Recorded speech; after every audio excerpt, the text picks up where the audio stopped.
My name is Scarlett. I'm 34 years old, and for most of my career, I've worked in roles that people politely describe as supporting positions: operations coordination, project logistics, internal communications. The kinds of roles where everything important passes through your hands, but somehow you're still invisible in the room. If you had asked my coworkers about me 2 years ago, they probably would have said something like this: Scarlett? Oh, yeah, she's quiet, reliable, organized. And that was true. I was quiet, I was reliable, and I was very organized. What they didn't realize was that those three qualities combined can become something much more powerful than people expect. But I'm getting ahead of myself. This story isn't about revenge, and it's not about dramatic confrontations. It's about something quieter than that. It's about what happens when someone tries to expose you and accidentally exposes themselves instead.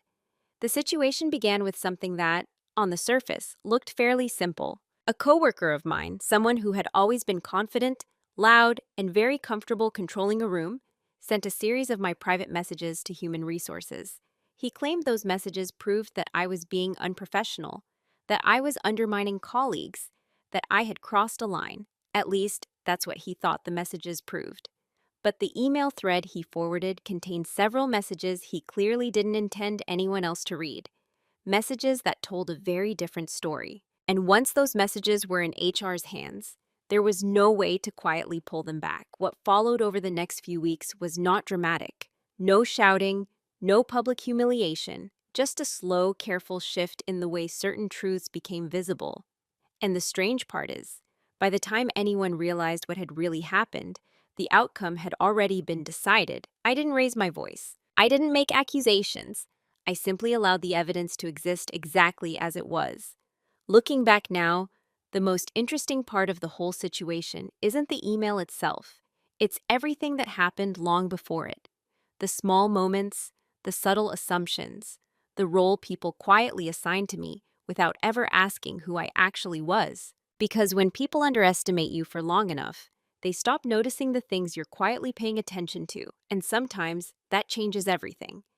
But before we get to the email, and before we talk about HR, you need to understand the version of me that my coworkers believed they knew. So let me start there. Tell me something honestly. Have you ever been in a place where people thought they understood you, but they were completely wrong? If you had walked into our office on an average Tuesday morning, you probably wouldn't have noticed me. That wasn't an exaggeration. It was simply the role I had gradually been placed into. Our company occupied 2 floors of a glass and concrete building in downtown Seattle, the kind of place with open workspaces, standing desks, and carefully curated motivational posters about innovation and collaboration. People moved quickly there. Meetings, deadlines, presentations. It was a busy environment, and in busy environments, attention tends to gravitate toward the loudest voices. I was not one of those voices. My desk sat near the operations hub, just far enough from the main conference rooms that I could see people passing through without being directly in the center of things. That was intentional. Operations coordinators need visibility, but not a spotlight. Most days started the same way. I arrived early, usually before 8, placed my dark leather notebook beside my keyboard, and opened the project management dashboards, overnight updates, client messages, internal requests, small fires that needed quiet extinguishing before anyone else noticed them. That was the nature of my job. Things ran smoothly, and people assumed they would continue running smoothly. When a meeting room was double booked, somehow it resolved itself. When a client needed a revised timeline within an hour, it appeared. When a department forgot to submit documentation, the forms arrived just in time. From the outside, it looked effortless. But effortless work has a strange side effect. People stop wondering how it happens. They simply assume it will. My coworkers were not unkind people. That's important to say. No one openly dismissed me. No one mocked me. In fact, if you asked them, many would probably say they liked me. They just didn't see me as someone who mattered in the conversations that shaped decisions. In meetings, my role was simple: take notes, track deliverables, follow up afterward. If a process needed clarification, I provided it. If a deadline needed adjustment, I quietly coordinated it. But strategic discussions rarely paused to ask my opinion, not because I didn't have one, because no one thought to ask. I remember one meeting in particular that perfectly captured how people perceived me. It was a quarterly planning session. 12 people around a long conference table, laptops open, coffee cups scattered between printed agendas. The discussion had become tangled, two teams disagreeing about resource allocation for an upcoming client rollout. Voices were getting sharper, the kind of tension that creeps into professional conversations when deadlines and budgets collide. I had been following the numbers quietly in my notebook. After about 20 minutes, I realized something simple. Both teams were working from different versions of the same project timeline. A small mistake, but one that made the entire argument pointless. I raised my hand slightly and said, as gently as possible, I think the confusion might be coming from the April revision of the rollout schedule. The room paused. Someone asked, "What do you mean?" I turned my laptop around so they could see the version history. For about 10 seconds, everyone studied the screen. Then the director nodded slowly. "Oh, well, that explains it." The meeting moved on. No one mentioned it again. And that was typical. Moments where I corrected something quietly, where I connected pieces others had missed. I prevented small operational disasters before they escalated. But those moments didn't change my role. If anything, they reinforced it. Scarlett handles the details. Scarlett keeps things organized. Scarlett makes sure nothing falls apart. Useful, dependable, invisible. Over time, people become comfortable with the roles they assign you. And the more consistently you fulfill that role, the less they question it, which meant that by the time the real conflict began, the one that would eventually involve HR, most of my coworkers had already made a quiet assumption about me. They believed I was someone who preferred to stay in the background, someone who avoided conflict, someone who wouldn't challenge them. And to be fair, for a long time, that assumption was mostly correct. But the interesting thing about quiet people is this: silence does not mean absence. Sometimes it simply means observation. And observation, when practiced long enough, becomes understanding. The first real shift didn't happen during a big meeting or a major project. It began with something much smaller. So small, in fact, that almost everyone else in the room ignored it completely. Almost everyone. But I didn't. And once you notice the first small cut, you start seeing the pattern behind it. The first moment that stayed with me didn't feel dramatic at the time.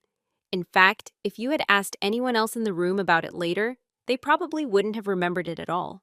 It happened on a Thursday afternoon during one of our weekly operations sync meetings. Those meetings were usually routine: updates, scheduling adjustments, quick problem solving before the weekend. There were 6 of us in the room that day: 2 project managers, 1 client liaison, the operations director, me, and Daniel Mercer. Daniel was the kind of coworker people often described as dynamic. He spoke quickly, thought quickly, and had a way of projecting confidence that made others naturally defer to him. He had joined the company about 8 months before this meeting, transferring from another consulting firm where he had apparently managed larger accounts. From the beginning, people seemed to like him. He was charismatic in a way that worked well in a room full of professionals trying to move quickly. When Daniel spoke, conversations moved forward. When Daniel proposed something, people often nodded. I remember noticing that during his first few weeks, not with resentment, just curiosity. During the meeting that afternoon, we were reviewing internal communications for a new client onboarding process. One of my responsibilities was maintaining the documentation workflow, making sure all departments had access to the same templates and instructions. A small part of the system had recently been updated. Nothing complicated, just a revised intake form and a slightly different approval path. When the conversation reached that point, Daniel leaned back in his chair and said, "Honestly, the current process is slowing everything down. Clients don't care about internal forms. They care about speed."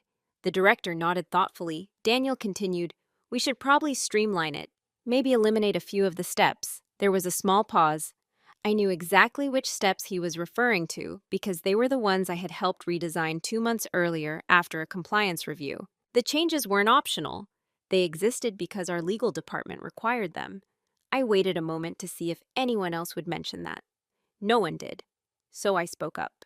"Those steps are part of the compliance update from March," I said calmly. "Legal required them after the client data audit."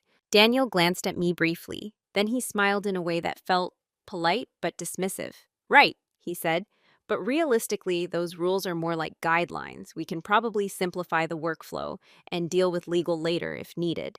The director shifted slightly in his chair, clearly considering the idea. I felt that familiar internal hesitation, the one quiet employees know well. Do I say something again? Or let it go? For a moment, I almost chose silence. But I had spent weeks working with the legal team on that process, and I knew exactly how serious the audit requirements were. So I said gently, if we remove those steps, we'll lose the compliance documentation they asked for. Daniel's expression didn't change, but his tone did. Scarlett, he said lightly, sometimes operations get a little too focused on paperwork. A couple of people chuckled softly. It wasn't cruel laughter, just the kind of people who offer when someone confident makes a small joke in a meeting. Daniel continued, still smiling. We're trying to move quickly here. Let's not let the forms run the company. The room relaxed, the conversation moved forward, and just like that, the issue was considered resolved. No one asked me another question about the compliance update. No one opened the documentation. They simply assumed Daniel understood the situation well enough to make that call. The meeting ended 20 minutes later. Everyone gathered their laptops and coffee cups, discussing upcoming deadlines as they left the room. I stayed behind for a moment to collect the printed agendas. It wasn't anger I felt, not even frustration, just a small, quiet realization. Because Daniel hadn't argued with my information. He hadn't asked for clarification. He had simply reframed the situation in a way that made my input seem overly cautious, overly technical, less important. And the room had accepted that framing without hesitation. It was a small thing. One comment, one moment where someone slightly higher in the social hierarchy of the office redirected attention. But small moments have a way of revealing larger patterns. As I walked back to my desk that afternoon, I opened my notebook and wrote a short line near the bottom of the page. Not a complaint, not a judgment, just an observation. Daniel Mercer prefers influence over accuracy in meetings. Then I closed the notebook and went back to work. Because the truth is, one moment like that doesn't change anything by itself. People interrupt each other. They make jokes. They underestimate details. That's normal in almost every workplace. But when moments like that begin repeating, something else starts happening. People stop questioning the dynamic. And slowly, almost without noticing, they begin normalizing the imbalance. After that meeting, nothing changed on the surface. The office moved through its usual rhythm. Client calls, sprint reviews, project launches, emails flowed, meetings stacked onto calendars, and the quiet machinery of operations continued turning behind the scenes. Daniel's suggestion about the intake process never actually moved forward. Legal quietly reinforced the compliance steps a week later, which meant the system stayed exactly as it was. No one mentioned the earlier conversation again, and that might have been the end of it. Except moments like that rarely stay isolated. Once someone establishes a pattern, especially in a workplace where confidence often substitutes for accuracy, that pattern tends to repeat. At first, the changes were subtle, small interruptions during meetings, not overtly rude, just slightly dismissive. For example, if I started explaining a timeline update, Daniel would sometimes finish my sentence before I reached the key detail. I think what Scarlett's saying, he'd say smoothly, is that we might need to push the deadline back a bit. But that wasn't what I was saying. Usually, I was about to explain that the deadline didn't need to be moved because we had already secured the necessary resources. But once someone reframes your comment like that in a meeting, correcting it feels strangely difficult. You can interrupt again, of course, but doing that repeatedly starts to make you look argumentative. And quiet people learn early that once the room labels you difficult, recovering from that reputation takes far more energy than most situations deserve. So often, I let the conversation continue. Not because I agreed, because I understood how meeting dynamics worked.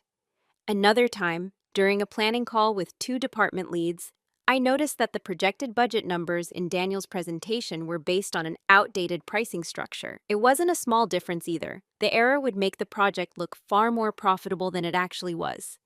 After the call ended, I sent him a quick private message. Just a simple note. Hey Daniel, the pricing sheet you referenced earlier might be from the January version. Finance updated it in March. Thought you'd want the latest one. A few minutes later, he replied, Thanks, but those numbers work fine for now. That response stayed with me. Not because it was hostile. It wasn't. It was casual, dismissive, but polite. the kind of message that signals someone has already decided their approach is correct. Over time, these small interactions began to form a pattern. Daniel had a way of subtly repositioning conversations so that his ideas appeared more strategic and my input appeared more administrative. If I raised a logistical concern, he reframed it as operational noise. If I pointed out a risk, he framed it as overcaution. And because he spoke with confidence, and because my role was technically supportive, most people accepted that framing without much thought. What interested me wasn't the behavior itself. Workplaces are full of personalities like Daniel. What interested me was how quickly everyone else adjusted to it. Humans are extremely efficient at adapting to social hierarchies. Once a room decides who leads conversations and who supports them, that dynamic tends to stabilize quickly. Even people who notice the imbalance often stay silent, simply because challenging it would disrupt the rhythm of the group. So over the next few weeks, something quiet but important happened. People began directing strategic questions to Daniel automatically and operational questions to me, which on paper made sense, but in practice, it created a strange division. Because many of the strategic decisions relied on operational realities that Daniel didn't always fully understand, and the person who understood those realities best was me. Still, I didn't push back, not publicly. Part of that came from experience. Earlier in my career, I had tried the direct approach, correcting people in meetings, insisting on clarity, pushing for recognition when I saw mistakes forming. What I learned was simple. Direct confrontation rarely changes perception. It only creates resistance. Quiet observation, on the other hand, reveals patterns, and patterns reveal leverage. So I watched. I listened. I took notes in the leather notebook that sat beside my keyboard every day. Not dramatic notes, just facts, dates, meeting summaries, version histories, email references, things most people assume someone else was tracking. By the end of that month, the pattern had become very clear. Daniel wasn't trying to attack me, not consciously at least. He was doing something far more common. He was assigning me a role, the reliable operations person, the quiet support, the detail handler who keeps things tidy while others make the bigger calls. And the strange thing is, everyone else seemed comfortable with that arrangement, including me. At least that's what they believed. But there's a difference between accepting a role and understanding it. Because once you understand the role people expect you to play, you start noticing something important: the expectations themselves. And the moment you see those expectations clearly, you realize you've been placed on a very specific stage, a stage where everyone already assumes they know exactly how you'll behave, which can be a surprisingly powerful position. If you ever decide not to behave that way, there's a moment that happens in most workplaces, although people rarely talk about it. It's the moment when everyone around you quietly decides who you are. Not your actual personality, not your full capability, just the version of you that fits comfortably into the structure of the group. For me, that moment didn't arrive all at once. It formed slowly across dozens of meetings, emails, and hallway conversations. But once it settled, the role became very clear. I was the reliable one, the organized one, the person who made sure the system worked but didn't question the system itself. Scarlett keeps things running. Scarlett notices the details. Scarlett will handle it. That phrase appeared everywhere. If someone forgot to update a client timeline, someone would say, "Scarlett will catch it." If a document needed formatting or verification, someone would say, "Send it to Scarlett." Even when the issue wasn't technically part of my responsibilities, it somehow drifted toward my desk. At first, I didn't mind.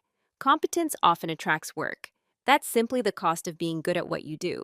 But the interesting shift happened in conversations where decisions were being made. I noticed that when operational problems surfaced, people looked toward me. When strategic questions surfaced, people looked toward Daniel. And that division wasn't written anywhere.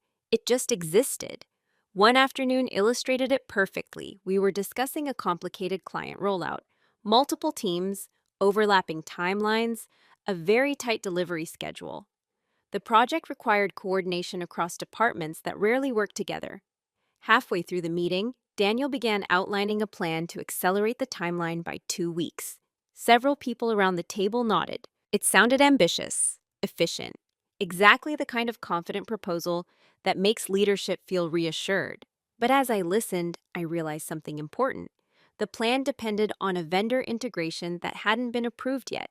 Without that approval, two critical phases of the rollout couldn't legally begin. The problem wasn't theoretical. It was documented in the vendor contract. I had the clause highlighted in my notebook. So when Daniel finished explaining the timeline, I said calmly, "The vendor integration requires legal approval before phase 2 can start." The room paused. Daniel turned toward me. "Right," he said. "But that approval should be straightforward." I nodded slightly. "It usually takes about 3 weeks." Another pause. Daniel leaned forward, still confident. "Let's assume it moves faster this time." The director considered that for a moment. And then he said something that told me exactly how the room perceived my role. "Well," he said, "Scarlett will keep us on track with the details." Not Scarlett might be right. Not maybe we should confirm the legal timeline. Just a quiet reassurance that the operational side would handle itself. The meeting continued. And 2 weeks later, when the legal approval hadn't arrived yet, the rollout schedule quietly shifted back to the timeline I had originally mentioned. No one blamed Daniel. No one revisited the earlier conversation. The adjustment simply happened. Moments like that became familiar. Not dramatic, just predictable. The room expected Daniel to propose a direction. The room expected me to manage reality. And once that pattern stabilizes, people stop questioning it. But something interesting happens when you become the person who manages reality. You gain access to information others don't pay attention to. Operational roles sit at the crossroads of everything. Emails pass through you, documents get copied to you. Clarifications arrive in your inbox because you're the person people assume will organize them later. Over time, you start seeing connections. Which projects are struggling? Which numbers are optimistic? Which conversations happen in meetings? And which happen quietly afterward in private messages? None of that felt like power at the time. It simply felt like responsibility. But I did notice something subtle about the way Daniel interacted with me during that period. He rarely treated me directly with hostility. Instead, he treated me with a kind of confident familiarity, the tone people sometimes use with someone they consider supportive, but not influential. He would send quick messages like, "Hey Scarlett, can you clean up the numbers in that report?" Or, "Need the timeline adjusted before tomorrow's meeting." Not requests exactly, more like assumptions. Assumptions that I would handle things quietly behind the scenes. And most of the time, I did.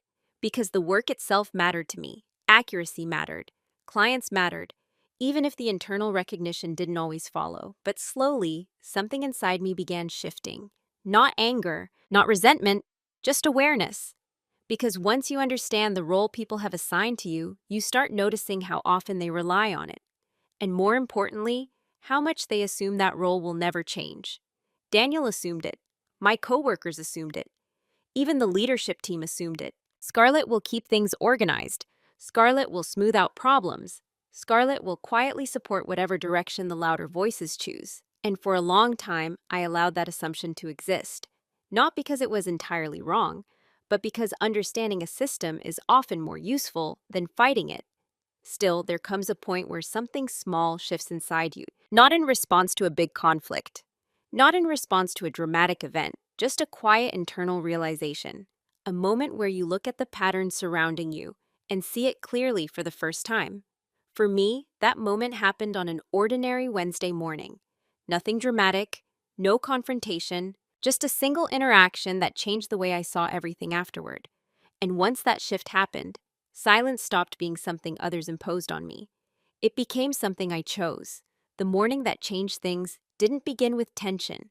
It was quiet, ordinary, the kind of morning that usually disappears from memory. Seattle was still gray when I arrived at the office, a thin layer of fog hovering above the streets outside the glass windows. I unlocked my laptop, set my notebook beside it, and began scanning through the overnight messages that had collected in my inbox. Client updates, internal reminders, 2 meeting reschedules, routine. About 20 minutes later, a new message appeared. It was from Daniel. The subject line was simple, "Quick favor." I opened it without thinking much about it. The email contained a short message and a forwarded thread attached below it. "Scarlett, can you review this conversation and pull out anything that might be useful for our internal summary? Need it before the afternoon check-in." Underneath that line was the thread. Several internal messages between Daniel and a few other team members about a project rollout that had recently been delayed. At first glance, nothing seemed unusual, but as I read through the messages carefully, something caught my attention. Daniel's tone in those internal messages was very different from the tone he used in meetings. In meetings, he projected calm confidence. In the thread, however, he seemed irritated, frustrated. There were a few lines where he referred to operational delays in ways that subtly shifted responsibility toward process bottlenecks, which, in our company, was a polite way of referring to operations. To me, still, that wasn't the interesting part. The interesting part was a short reply buried halfway through the thread from one of the department leads. The lead had written, "Didn't Scarlett mention the vendor approval timing weeks ago?" Daniel's response followed a few minutes later. "Yes, but sometimes operations focus too much on theoretical risks." I read that sentence twice, not because it upset me, but because it revealed something clear. Daniel knew I had raised the concern earlier. He remembered it. He simply chose to frame it differently in conversations where I wasn't present. Again, that behavior wasn't unusual in workplaces. People reframe situations all the time. What made the moment different was something much simpler. Daniel had forwarded the thread to me himself. Perhaps he assumed I wouldn't read it carefully. Or perhaps he didn't remember exactly what had been written in the earlier messages. Either way, the result was the same. For the first time, I saw how certain narratives about operational issues were being shaped when I wasn't in the room. And something about that realization felt clarifying, not upsetting, just clarifying. Because it answered a quiet question I had been carrying for weeks. Why did some people seem to interpret operational concerns as hesitation instead of foresight? Now I understand. The narrative had already been written for them. And once people accept a narrative, they rarely investigate the details behind it. I closed the email thread and leaned back slightly in my chair. The office around me had started filling with voices. Coffee machines are humming. People greet each other across desks. Normal morning sounds. But internally, something subtle had shifted. Until that moment, my silence in meetings had mostly been instinctive, a combination of personality and professional caution. But now I realize something important. Silence can serve two very different purposes. It can be passive, or it can be strategic. Passive silence accepts the narrative others create. Strategic silence observes it and records it. I opened my notebook. On the next empty page, I wrote the date.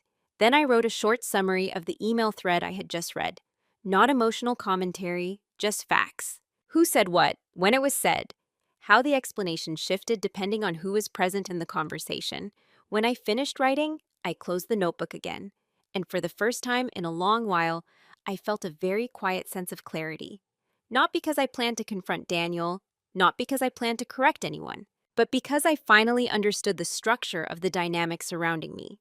Daniel believed he controlled the narrative. Most of the office believed the same thing, and the role they had assigned me, quiet, reliable, operational, allowed that narrative to move forward without resistance. But narratives have a weakness. They depend on selective visibility. They depend on people seeing only the pieces of information that support the story. And the interesting thing about working in operations, do you often see all the pieces? I didn't act differently that day. In meetings, I remained calm. In emails, I remained professional. Nothing about my outward behavior changed, but internally, the way I approached my work shifted slightly. Not dramatically, just enough to make one quiet difference. From that day forward, I stopped assuming that accuracy alone would protect the truth. Instead, I began making sure the truth was documented in ways that could never be quietly reframed.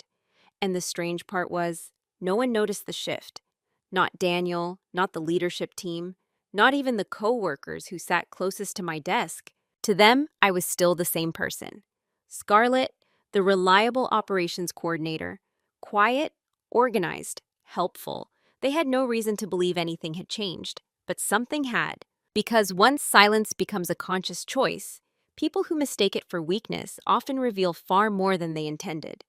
After that morning, nothing about my behavior looked different from the outside. I still arrived early. I still organized meeting notes. I still responded to messages quickly and politely. If someone had asked Daniel or anyone else in the office, they probably would have said Scarlett was exactly the same as she had always been: quiet, reliable, easy to work with. And that was intentional. Because once you understand the structure of a system, the most effective move is rarely to disrupt it immediately. It's to observe how the system behaves when it believes nothing has changed. Over the next few weeks, Daniel's behavior followed a pattern that had probably existed long before I noticed it. In meetings, he continued presenting confident summaries of project progress. When operational delays surfaced, he framed them as minor obstacles, things the team would work through. Sometimes he mentioned operations directly. Other times, he referred to process friction, which was a softer phrase that still pointed in the same direction. But now that I understood the narrative he was building, I began noticing something else. He relied heavily on quick interpretations of information, quick summaries, quick assumptions about timelines and approvals. And most of the time, those assumptions were close enough to reality that people accepted them without question. Close enough, but not always accurate. In the past, I would have corrected those details immediately during meetings. But now, I approach those moments differently. If the information affected a legal requirement, a contract clause, or a compliance rule, I still clarified it calmly and directly. Accuracy still mattered. But if the difference was something that would naturally reveal itself through documentation later, something recorded in emails, vendor confirmations, or internal reports, I allowed the conversation to continue. Not to create a problem, simply to allow the record to exist exactly as it was. And slowly, I noticed something interesting. When people believe you are not challenging them, they become much more comfortable speaking freely. Daniel began forwarding more internal threads to me, sometimes asking for summaries, sometimes asking me to organize notes for leadership updates. Each time, I read the messages carefully, not searching for mistakes, just understanding how decisions were being described in different contexts. There's a subtle difference between what people say in meetings and what they write in private messages. Meetings are performances. Emails are reflections. And the gap between those two spaces often reveals the most honest version of someone's thinking. One afternoon, for example, Daniel asked me to prepare a timeline summary for an executive check-in. He had already drafted the outline. My job was simply to format the document and attach the supporting dates. As I reviewed his outline, I noticed that a particular project delay had been described as an unexpected vendor scheduling issue. Technically, that wasn't incorrect, but the internal email thread from 3 weeks earlier showed something slightly different. The vendor had requested confirmation of a compliance form before scheduling the integration. The request had been waiting in Daniel's inbox for several days before the project moved forward. Again, it wasn't a dramatic mistake, just a detail that changed the timeline of responsibility slightly. In the past, I might have rewritten the summary to reflect the full context. Instead, I attached the vendor email to the documentation section of the report. No commentary, just the original message with its timestamp. When Daniel reviewed the final document later that afternoon, he didn't mention the attachment. Perhaps he didn't notice it, or perhaps he assumed it was just another operational detail. Either way, the record now existed, and that became my approach moving forward. Not confrontation, documentation, no correction at the moment, clarity in the record. Because documentation has a unique quality in professional environments. Once it exists in official records, it becomes very difficult to reshape later. The narrative people remember may still shift, but the written timeline remains exactly where it was placed. Weeks passed like this. Daniel continued moving quickly through projects. Leadership continued to trust his presentations, and I continued quietly organizing the systems that supported those projects. From the outside, everything looked normal. But behind the scenes, something subtle had changed. The operational documentation surrounding our projects had become extremely precise. Every vendor confirmation, every compliance requirement, every timeline adjustment, carefully organized, clearly referenced, easily traceable. If anyone ever needed to understand how a decision had unfolded, the information was now impossible to miss. Still, no one asked, because people rarely examine documentation unless something forces them to.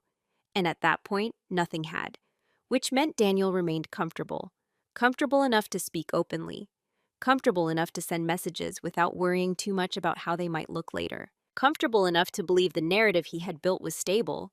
That confidence would eventually lead to the moment that changed everything. But at the time, it simply looked like business continuing as usual. Meetings, emails, project updates, quiet operations work is happening behind the scenes, and one operations coordinator who had stopped treating silence as a habit and started treating it as a strategy. The interesting thing about strategy is this: when it's working well, no one realizes it exists, especially the person who believes they're controlling the situation. Daniel never seemed to question the dynamic between us. He believed he understood my role perfectly, and the more comfortable he became with that assumption, the more he revealed things, the more he never noticed I was seeing.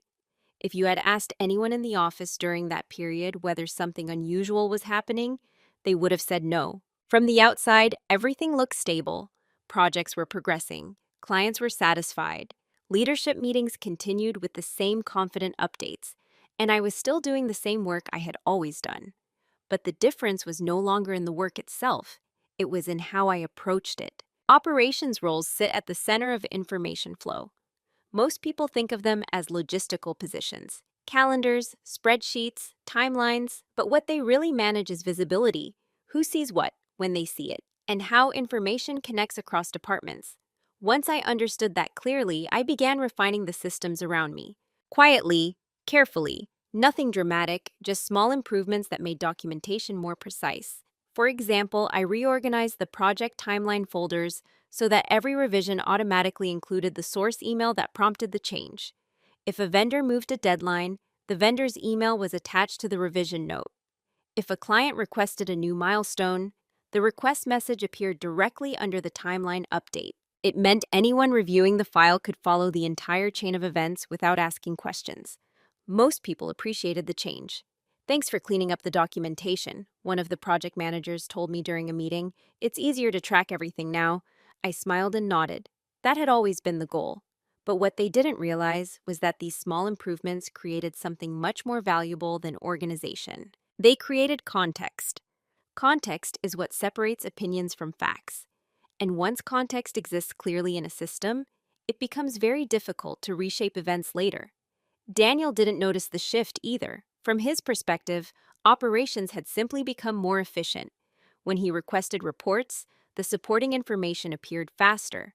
When he forwarded threads to me for summaries, the timelines were already organized. It made his job easier, which meant he trusted the system even more. And the more he trusted it, the more openly he communicated through it. There was one particular week that illustrated this perfectly. We were preparing for a quarterly review with senior leadership. Those meetings were important because they influenced resource allocation for the next 3 months. Daniel was leading the presentation for our division. A few days before the meeting, he sent me a message. "Hey Scarlett, need the final timeline summary for the Orion project. Want to highlight where operations slowed things down so leadership understands the delays." I read the message once, then again. The Orion project had been one of our most complex rollouts: multiple vendors, legal approvals, 2 international client teams. There had been delays, yes, but the documented timeline showed something interesting. The largest delay had occurred during a period when vendor approval forms were waiting for confirmation from Daniel's team, not operations. Still, I responded the same way I always did: calmly, professionally. "Sure, I'll compile the timeline and attach the source documentation." It took about an hour to assemble the report. Every date, every approval, every vendor confirmation. Each step is linked directly to the message or document that triggered it. When I finished, I sent the file to Daniel. "Timeline summary attached. Let me know if you need anything adjusted." A few minutes later, he replied, "Perfect, this helps a lot." That response told me something important. He hadn't read the attachments carefully yet. He trusted the summary because it came from operations, because the documentation system had always worked quietly in the background, because the role everyone assigned to me was still intact. Scarlett handles the details. Scarlett organizes the records. Scarlett supports the presentation. And technically, that was still true. But the records themselves now told the full story of every project. Anyone who examined them closely would see exactly how decisions unfolded, exactly who approved what, exactly where delays began. The preparation wasn't about creating leverage. It was about making sure the truth could never disappear into vague explanations later. Weeks passed like this. Documentation improved. Records became clearer. Communication threads remained intact. No one felt threatened by the system because it simply looked like good operations management, which it was. But something else was happening quietly beneath that surface. Daniel had become extremely comfortable enough to assume that private messages, internal threads, and forwarded conversations would never be examined beyond the quick summaries he requested. Comfortable enough to believe that the narrative he presented in meetings was the only version people would ever see. And most of the time, he was right. Because people rarely go looking for details unless something forces them to. They accept the version of events presented to them by confident voices. But confidence has a weakness. It often assumes no one is paying closer attention. Daniel believed he understood the environment around him. He believed he understood the role I played inside it. And that belief would eventually lead him to make one small mistake. Not a dramatic mistake, not something reckless. Just a simple action that seemed completely harmless at the time. He decided to share a few of my private messages with human resources. He believed those messages would prove something about me. What he didn't realize was that the email thread he forwarded contained several messages he clearly never meant for anyone else to read. And once those messages entered HR's system, the documentation I had been quietly maintaining for months suddenly became very relevant. The moment I realized what had happened came on a Tuesday afternoon. It wasn't dramatic. No urgent meeting request, no sudden confrontation, just a short message from HR asking if I had a few minutes to talk. In most offices, messages from human resources carry a certain weight. People assume they mean trouble, or at least something uncomfortable. But the tone of the message was neutral. "Hi, Scarlett. When you have time today, could you stop by? We'd like to clarify a few things about an internal communication thread." Clarify. That word told me a lot. If someone had filed a complaint, the language would have been different. Still, I walked to the HR office with the same calm mindset I brought to every meeting. Inside the small conference room, two HR representatives were sitting with laptops open. They greeted me politely and explained the situation almost immediately. Earlier that morning, Daniel had forwarded an email thread to HR. According to his message, the thread contained several private messages where I had allegedly spoken about workplace issues in an unprofessional tone. He believed those messages reflected poorly on my conduct. As they explained this, one of the HR managers turned her laptop slightly toward me. "Before we discuss anything," she said calmly, "we'd like to make sure we're interpreting the full conversation correctly." On the screen was the forwarded thread. At the top, Daniel's message summarized his concern. Below it were several private messages between me and another colleague, conversations about project timelines and internal frustrations that had occurred over the past few weeks. The tone of my messages was honest, maybe slightly tired at times, but nothing inappropriate. Still, I understood why Daniel thought they might sound critical if taken out of context. But that wasn't what caught my attention. What caught my attention was further down in the thread. Because Daniel hadn't just forwarded my messages, he had forwarded the entire email chain, including earlier replies that were never meant to be shared outside the original conversation. Messages where he openly discussed shifting responsibility for delays. Messages where he described operational concerns as something to manage in the narrative. Messages that directly referenced timelines which, according to the documentation system, clearly showed who had approved what. I read through the thread slowly, not reacting, just observing. The HR manager watched me carefully. "Do you have any context you'd like to add?" she asked. I paused for a moment. Then I answered honestly. "I think the timeline documentation in the project folders will show the sequence of decisions more clearly." That was all I said. No accusations, no defense. Just a reference to the records. The HR manager nodded and made a note.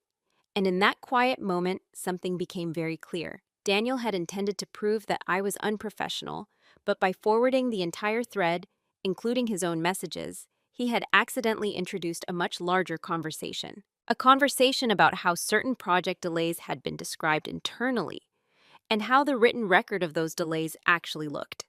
I didn't feel victorious when I realized this, just calm, because for months I had been documenting timelines carefully, not expecting this moment, simply believing that clarity was important. Now those records existed in exactly the place where they mattered most, inside an HR review.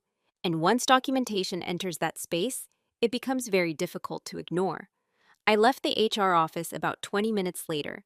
No decisions had been made yet, no conclusions announced. But the tone of the conversation had already shifted. The issue was no longer about a few private messages. It was about understanding the full context behind them, and the full context was something I had been quietly preserving for a long time. After the meeting with HR, I returned to my desk and opened my laptop. The office around me looked exactly the same as it had that morning. People were talking near the coffee machine. Someone was laughing about a client call in the hallway. A meeting reminder chimed softly from a nearby computer. Nothing had visibly changed. But internally, the situation had reached a quiet turning point, because now I understand something very clearly.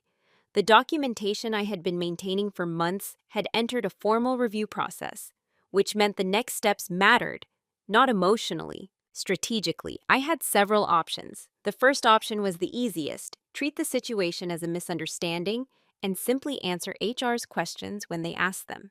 No additional context, no additional documents, just minimal cooperation. Many people choose that path because it feels safe. It avoids escalation and allows leadership to resolve things quietly.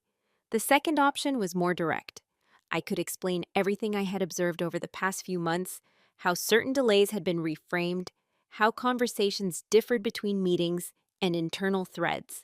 But that approach came with risks. When people present long explanations about workplace dynamics, the message often becomes diluted. It begins to sound personal rather than factual. And once something sounds personal, it becomes easy to dismiss. The third option was the simplest: provide nothing except the record, the timelines, the documentation, the original email threads, no interpretation, no argument.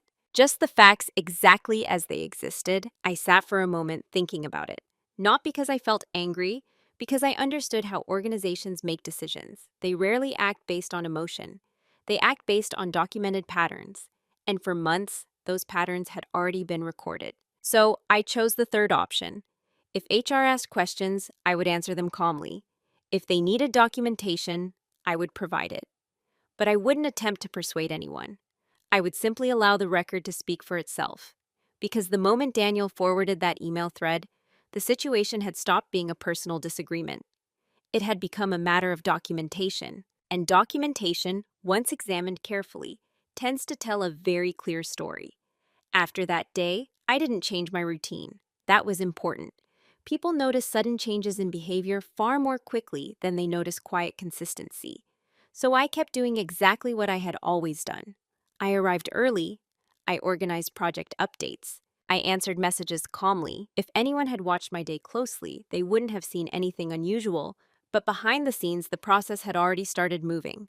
Over the next few days, HR sent 2 short follow-up requests. Both were simple.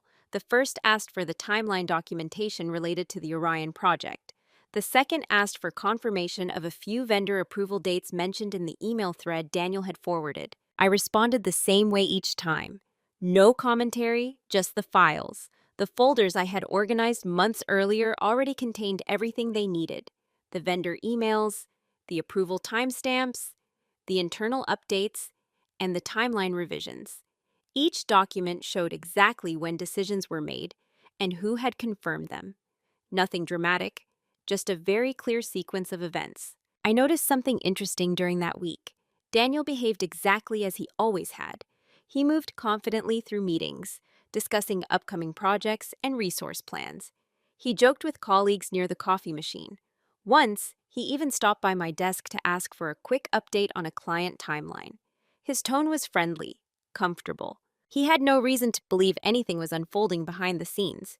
From his perspective, he had simply sent a complaint to HR about a few private messages, and in most offices, those situations rarely become complicated. But documentation changes that, because when records exist, HR doesn't just read the complaint. They follow the timeline, they check the attachments, they verify the sequence. And while Daniel continued presenting updates in meetings, those quiet reviews were happening in the background. No announcements, no confrontations, just careful examination. Meanwhile, I kept doing what operations have always done best: maintaining the system, updating project folders, organizing communication threads. From the outside, it looked like normal work, but internally, the truth had already started moving through the channels where decisions are actually made. And once those processes begin, they rarely move quickly, but they do move steadily, quietly, the same way everything else in operations does. The first change was so subtle that most people didn't notice it. About a week after my meeting with HR, a leadership update meeting was scheduled for our division. Normally, Daniel led those presentations. He enjoyed them, and leadership seemed comfortable with the way he summarized project progress. But that week, something small was different. The meeting invite listed our operations director as the presenter instead. No one made a big deal about it. People simply assumed it was a scheduling change. During the meeting, the director reviewed several projects, including Orion. As he spoke, he referenced the documentation folders directly. According to the timeline records, he said at one point, the delay began during the vendor approval phase. It wasn't an accusation, just a factual observation. Daniel nodded quietly. The conversation moved on. But over the next few days, similar moments began appearing. Leadership started requesting documentation more often. Instead of quick verbal summaries, they asked for the original timeline attachments. Instead of relying on quick explanations, they reviewed the email threads connected to major decisions. No one said why, but the pattern was clear. People were looking more closely. Daniel's behavior changed slightly too. Not dramatically, just small things. He asked for documentation before meetings more often. He double-checked timelines. Once or twice, he seemed momentarily surprised when certain attachments appeared in reports. Still, no one confronted him. No one raised their voice. The office atmosphere remained calm, but something had shifted beneath the surface. The narrative that once moved easily through confident explanations was now sharing space with something else, the record. And once people begin comparing narratives with records, a quiet kind of accountability begins to form. No drama, no public confrontation, just a slow realization spreading through the room. The story people had been hearing might not be the whole story after all. About 2 weeks after HR first contacted me, the shift finally became visible. Not dramatic, just undeniable. One morning, an internal calendar invite appeared for a meeting titled Process Review, Orion Project. It included Daniel, our operations director, someone from legal, and 2 HR representatives. Meetings like that rarely happen unless something needs clarification at a higher level. The interesting part was the agenda. It didn't mention my messages. It mentioned documentation review. During the meeting, the conversation stayed calm and structured. The director walked through the project timeline using the same documentation folders I had been maintaining. Vendor approvals, email confirmations, timeline revisions. Every step appeared exactly where it had been recorded. At one point, the legal representative asked a simple question. Can we confirm when the vendor approval request was received? The answer was already in the attachment, a timestamp. 3 weeks before, the delay had been mentioned in meetings. Another question followed. Who was responsible for confirming that approval? Again, the documentation answered it quietly. No one raised their voice. No one accused anyone directly. But the pattern had become impossible to ignore. I noticed Daniel speaking less as the meeting continued. Not defensive, just quieter. Because once a timeline is reconstructed from original records, explanations have very little room to move. And by the time the meeting ended, something had become clear to everyone in the room. The situation Daniel had intended to highlight, my private messages, was no longer the central issue. The conversation had moved somewhere else entirely, toward how project delays had been described, toward how responsibility had been presented, and whether those descriptions matched the documented sequence of events. Once that shift happens, it's very difficult to reverse, because narratives can change, but timestamps don't, email records don't, vendor confirmations don't. And the more the group reviewed the documentation, the more obvious the timeline became. No anger, no confrontation, just a quiet realization spreading across the table. The record was already complete. And once a complete record exists, there's very little anyone can do to reshape it. By the time that meeting ended, the outcome hadn't been formally announced yet. But one thing was already clear. The situation Daniel thought he was controlling had moved far beyond his control. About 2 weeks after HR first contacted me, the tone inside the office began to shift. Not publicly, just in small procedural ways. Leadership started requesting original documentation before meetings. Timeline folders were opened more often. Email attachments were reviewed more carefully. It wasn't accusatory, it was simply thorough. One afternoon, a meeting was scheduled to review the Orion project timeline. The invite included Daniel, our operations director, someone from legal, and HR. When the meeting began, the discussion stayed calm. They walked through the project timeline step by step using the documentation folders. Each stage of the rollout appeared exactly as it had been recorded: vendor requests, approval timestamps, internal messages. At one point, the legal representative asked, "When was the vendor approval first requested?" The answer was already visible in the attached email. 3 weeks before, the delay had been mentioned in earlier meetings. Another question followed about who had confirmed that request. Again, the documentation answered it. No accusations, just the record. I noticed Daniel speaking less as the timeline became clearer, not defensive, just quieter. Because once the sequence of events is reconstructed from original records, explanations don't have much room to shift. By the end of the review, the conversation had moved far away from the issue Daniel originally raised about my messages.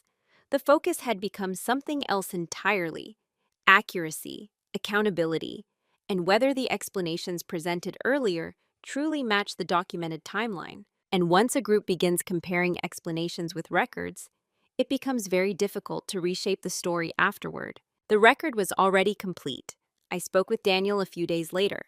Not in a formal meeting, just a quiet conversation in one of the small glass conference rooms near the operations area. He had asked if we could talk. When I walked in, he was already sitting at the table, his laptop closed in front of him. For a moment, neither of us said anything. Then he exhaled slightly and said, "I didn't expect HR to dig through all of that." His tone wasn't angry, more unsettled.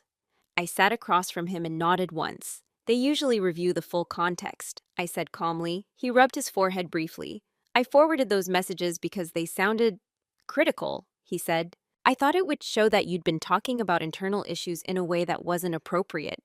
I didn't argue with that. Some of the messages had been honest about frustrations with timelines and communication. They weren't unprofessional, but they weren't polished either. Still, that wasn't really the point anymore. Daniel looked at me again. "You'd been documenting all those timelines," he said slowly. "Yes," I replied. He nodded once, almost to himself. For a moment, the room went quiet. Then he said something that surprised me slightly. "I guess I underestimated how closely operations tracks things." There was no accusation in his voice, just a realization. I thought about responding with a long explanation about compliance processes, project oversight, and why accurate records matter, but none of that was necessary. So I just said, "Documentation helps everyone understand what actually happened." He nodded again. The conversation ended a few minutes later. No raised voices, no arguments, just two people sitting across a table, looking at the same situation from slightly different angles. And the strange part was, the tension I had expected to feel never really appeared, because by that point, the outcome had already moved beyond either of us. The record existed, the review had happened, and sometimes, once the truth is visible, there's very little left to debate. A few months later, the office felt different. Not dramatically. The same desks were there. The same meetings filled the calendars. People still gathered near the coffee machine in the mornings. But the way conversations moved had changed slightly. When project timelines were discussed, someone usually asked to see the documentation first. When delays were mentioned, leadership often checked the original email threads before drawing conclusions. Accuracy had become part of the routine. As for Daniel, he eventually moved to a different team within the company. It wasn't announced as a punishment or a conflict resolution, just a reassignment after the internal review. We still saw each other occasionally in the hallway. The interactions were polite, professional, but quieter than before. For me, the biggest change wasn't external, it was internal. For years, I had assumed that staying quiet meant accepting the role others placed on me. The reliable one, the background support, the person who handled the details while others shaped the narrative. What I eventually realized was something simpler. Silence isn't always submission. Sometimes it's observation. Sometimes it's preparation. And sometimes it's simply the confidence to let facts speak when the moment arrives. I still carry the same leather notebook to work every day. I still organize timelines. I still document conversations. The work itself hasn't changed, but the way people see it has. Because once the truth reveals itself quietly and clearly, people start understanding something they hadn't noticed before. The person handling the details might actually understand the whole story better than anyone else in the room. Looking back now, the strange thing about this entire situation is how quiet it was. No shouting, no dramatic confrontations, just a few messages, a few timelines, and the simple act of letting the full record exist where people could see it. Daniel thought forwarding my messages would expose something about me. Instead, it exposed something much bigger about how stories can form inside a workplace, how confidence can shape perception, and how easily details get overlooked when people assume they already understand the situation. I didn't win anything. I didn't defeat anyone. What happened was much simpler than that. The truth became visible. And once the truth is clearly documented, most organizations eventually follow it. That experience changed the way I think about quiet people in professional environments. Silence is often misunderstood. People assume it means someone has nothing to say. But sometimes it means someone is listening more carefully than everyone else in the room. And sometimes the person who listens the most ends up understanding the situation the best. If there's one thing I took from that experience, it's this. You don't always need to argue to protect your integrity. Sometimes the most powerful thing you can do is make sure the facts are clear, organized, and impossible to ignore. Then let the system do the rest. So, now I'm curious about something. Have you ever been in a situation where someone underestimated you and it quietly worked in your favor later?